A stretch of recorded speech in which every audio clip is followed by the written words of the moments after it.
Se você é católico, você sabe que uma das devoções mais caras ao católico, a nossa devoção cristã, é rezar pelos mortos, rezar pelas almas dos falecidos, para que eles alcancem o mais rápido possível a misericórdia de Deus, possam entrar no céu, possam sair do purgatório, possam encontrar a salvação.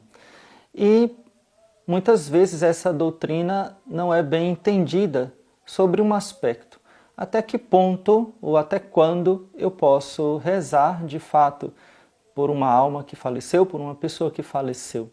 Então, esse assunto é bem interessante, tendo em vista que nós estamos vivendo um tempo em que, infelizmente, por causa de uma pandemia, nós temos perdido pessoas que nos são caras. Perdemos recentemente um grande bispo, um grande pastor. Isso gerou uma comoção nacional, onde os católicos do Brasil inteiro manifestaram a sua dor, a sua tristeza pela partida de Dom Henrique Soares, o grande bispo. E essa partida de Dom Henrique nos fez pensar sobre isso, sobre a nossa oração por aqueles que faleceram. E hoje eu vou explicar essa questão para você, porque é muito importante, visto que todos nós, uma hora ou outra na nossa vida, devemos rezar por alguém. Seja um avô, uma avó, um bisavô, uma bisavó, às vezes um pai, uma mãe, dependendo da sua idade, dependendo da sua situação, às vezes um tio, enfim. Sempre há alguém que, da nossa família, ou alguém que nós amamos muito, um amigo, alguém que foi companheiro nosso, da igreja, do grupo, que faleceu e que nós somos convidados a rezar, a mandar celebrar missas, a fazer as nossas devoções, visitar o cemitério, oferecer indulgência. Mas até que ponto nós devemos rezar por eles? E é este o assunto deste vídeo. Se você está interessado, se você gostou, peço que me acompanhe até o fim, deixe o seu like preventivo. É muito importante nós evitarmos dois extremos neste assunto. O primeiro extremo é aquele que nós ouvimos quando se morre uma pessoa muito boa, uma pessoa que nós consideramos muito virtuosa, como foi o caso de Dom Henrique Soares, ou o caso de outras pessoas que nós conhecemos que, para nós, são pessoas muito virtuosas, são pessoas que nós consideramos como santas, pessoas maravilhosas. As virtudes daquela pessoa que nós admiramos tanto nos faz pensar o quanto ela foi santa. Logo, aquela pessoa já está no céu, já está diante de Deus. E isso acontece às vezes não com pessoas virtuosas, então eu dizer fulano já está no céu, fulano já está vendo a Deus, mas às vezes com pessoas que nós amamos ou com pessoas da nossa família ou com alguém que a gente quer consolar. Então faleceu um marido, uma esposa, um filho, um pai, e a gente, para consolar o amigo, a gente diz, não, fica tranquilo, fulano já está na presença de Deus. Olha, esse é um erro perigoso. Isso é um erro perigoso e eu peço humildemente que você não faça isso comigo. Se eu chegar a falecer, você não diga e não faça isso comigo. Porque você não sabe, nós não sabemos quando uma pessoa está na presença de Deus. Nós não sabemos quanto de pecado venial aquela pessoa precisa ainda purificar antes de vir a Deus. Claro, se a pessoa morre em pecado mortal sem arrependimento, não há mais o que purificar. Mas se a pessoa não tem pecados graves, é uma pessoa boa, aparentemente já estaria no céu, mas os critérios de Deus são diferentes dos nossos. Na hora da morte entra a justiça divina. Enquanto na nossa vida inteira está valendo a misericórdia, a partir do momento da morte entra a justiça, aonde Deus vai nos dar a recompensa por nossas boas obras, mas o castigo pelas nossas infidelidades. E aqui é que entra a importância de nós nunca, jamais, em momento algum, deixarmos de rezar por uma pessoa, por melhor que ela seja. E muito menos dizer que a pessoa está no céu só porque a gente gostava dela. só porque era uma pessoa boa, porque era uma pessoa simpática. Não são simpáticos que herdarão o reino dos céus. Não são as pessoas agradáveis que herdarão o reino dos céus. São as pessoas fiéis a nosso Senhor Jesus Cristo. Fiéis a Deus, que serviram a Deus com fidelidade, com amor durante toda a sua vida. Mas mesmo que nós conheçamos uma pessoa que serviu a Deus com fidelidade, que morreu santamente, que até recebeu os sacramentos na hora da morte, recebeu a extrema-unção, recebeu a Eucaristia, recebeu a absolvição, reze por aquela pessoa. Padre, até quando eu devo rezar por esta pessoa? Até que a igreja declare que ela seja santa, canonizada. Enquanto a igreja não disser que aquela pessoa é santa, você continue rezando, provavelmente até o fim da sua vida. E depois que a igreja declarar que aquela pessoa é santa, ou seja, ela certamente está no céu, então você continua rezando, agora não mais para que a pessoa saia do purgatório, mas para que aquela pessoa possa interceder por você, para que você também vá para o céu o mais rápido possível. Então nunca, nunca, jamais deixe de rezar por uma pessoa. Sempre mande celebrar missas por ela, faça sacrifícios pela sua alma. É um ato de caridade que Deus se agrada muito, muito. Isso é muito importante. Repito, não somos nós que dizemos que uma pessoa está no céu, mas é a Santa Igreja que confirma que a pessoa está no céu. Olha que eu usei o verbo confirmar. Ela confirma, porque quem diz é Deus. E de que forma Deus diz que a pessoa está no céu? Através de um milagre. Para uma canonização, para uma beatificação, é necessário um milagre pela intercessão daquela pessoa. Então, se você quer que alguém seja beatificado, canonizado, que a igreja reconheça as virtudes heróicas daquela pessoa, a santidade de vida e que realmente Deus está derramando graças para provar a santidade daquela pessoa, então peça a intercessão dela de modo privado, se ela não é um beato, se ela não é um santo, você pode pedir de modo privado a intercessão daquela pessoa.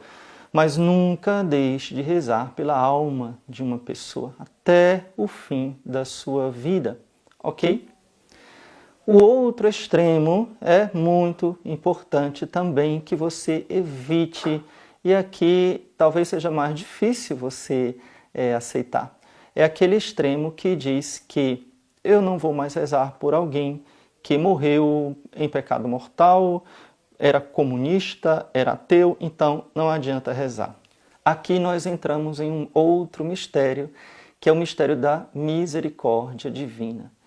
Eu falei que após a morte há a justiça, mas nós não sabemos o que acontece na hora da morte. Nós não sabemos que graças Deus pode derramar ou o que acontece com a alma naquele instante. Veja que a igreja, em nenhum momento da sua história, não existe uma declaração de que alguém esteja no inferno.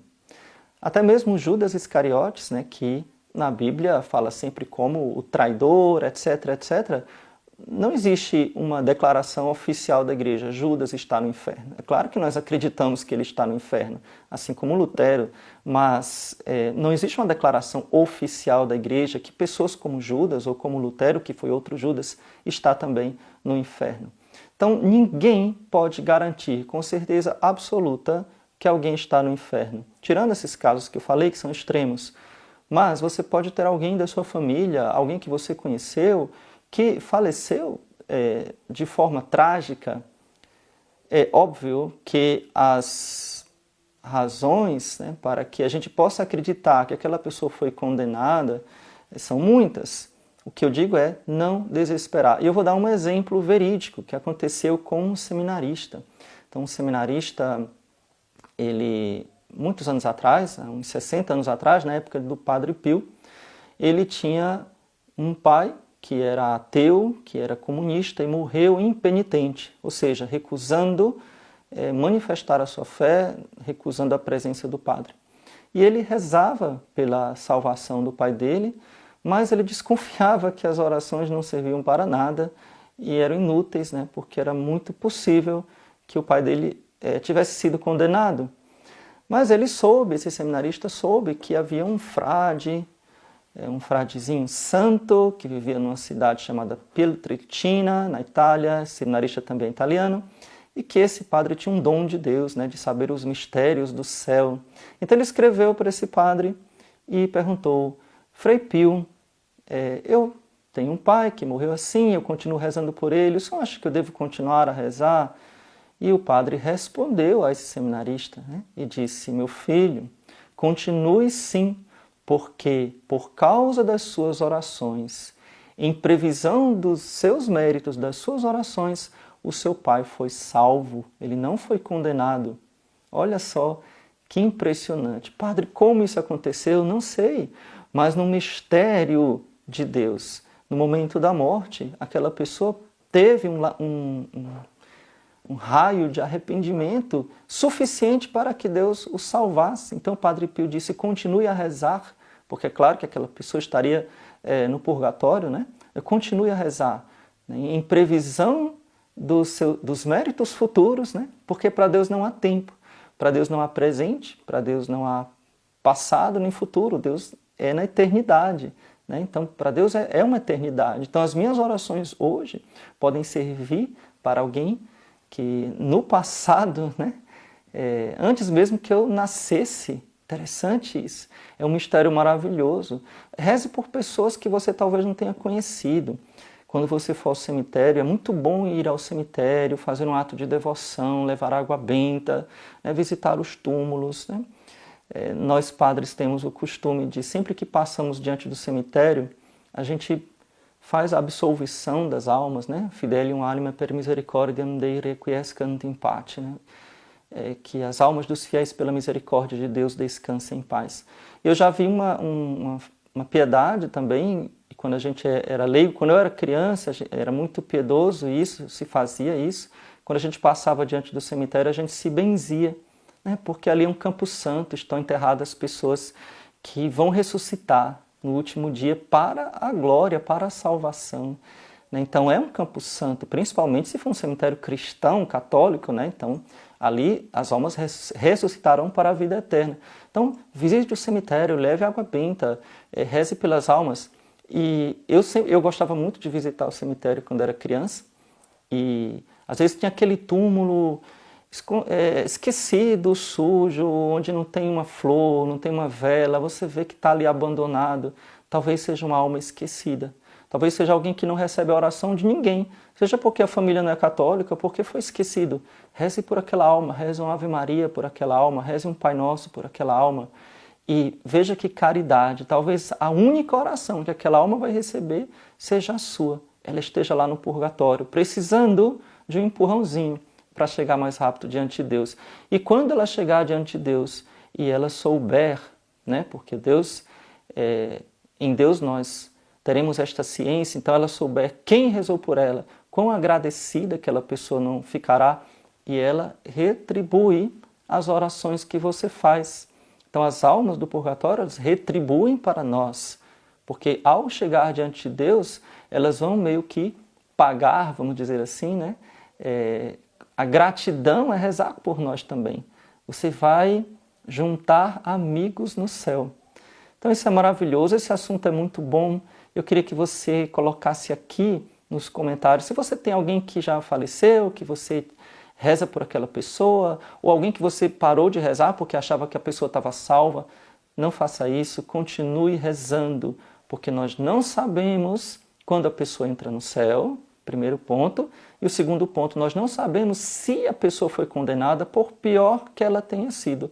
Pode ter havido uma remissão na hora da morte. Vamos entregar o julgamento a Deus, tá bom? Então, queria lhe convidar para você me seguir nas redes sociais. Então, eu vou colocar aqui no primeiro comentário as minhas redes sociais, o nosso grupo de catequese do Telegram, o Instagram. Ficaria muito feliz de lhe ver lá, onde a gente pode interagir mais, né? A gente pode conversar e você vê outros assuntos que eu coloco lá e que não coloco aqui no YouTube, tá bom? Deus te abençoe, louvado seja nosso Senhor Jesus Cristo, para sempre seja louvado, e sua Mãe Maria Santíssima.